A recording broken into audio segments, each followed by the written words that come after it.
Sempat terjadi selisih paham, Zulpaini dan Haji Cikmat Alatas akhirnya sepakat berdamai di fasilitasi Lurah Karya Baru Kecamatan Alang-Alang Lebar. Perdamaian kedua pihak ini dihadiri oleh kuasa hukum masing-masing di kantor Lurah Karya Baru Kecamatan Alang-Alang Lebar. Suasana pertemuan kedua belah pihak pun berlangsung secara kekeluargaan. Zulpaini dan Haji Cikmat pun menandatangani kesepakatan damai dan saling memaafkan. Disaksikan oleh saksi dan juga personil Babinsa.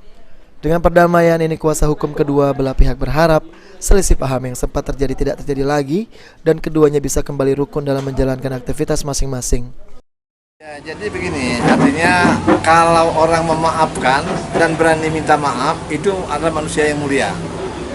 Jadi kita artinya sebagai penasihat hukumnya, jadi kita memfasilitasi ini sesuai anjuran dari pemerintah bahwa RJ restoratif justice itu menjadi utama dalam menyelesaikan ada konflik di masyarakat.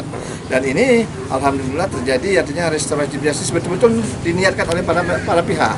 Dan maka untuk itu dilakukan perdamaian di sini di kantor lurah, di mana kejadian hari di sini tempat untuk rekonsiliasi lagi. Nah, sehingga ke depan setelah ini menjadi akrab lagi, menjadi satu keluarga, satu bagian dari masyarakat. Dan saya punya keyakinan bahwa apa yang terjadi selama ini itu hanya kehilapan. Lurah Karya Baru sebagai perwakilan dari pemerintah Kota Palembang sendiri menyambut baik perdamaian yang disepakati oleh warganya. Upaya untuk terus menjaga keharmonisan di tengah masyarakat sendiri menjadi komitmen bagi pemerintah Kota Palembang. Permasalahan kedua belah pihak ini hari ini telah selesai dan telah diselesaikan secara keluarga.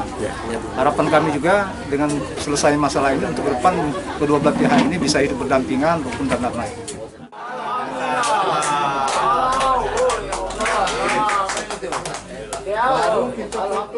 Aprianto, PAL TV.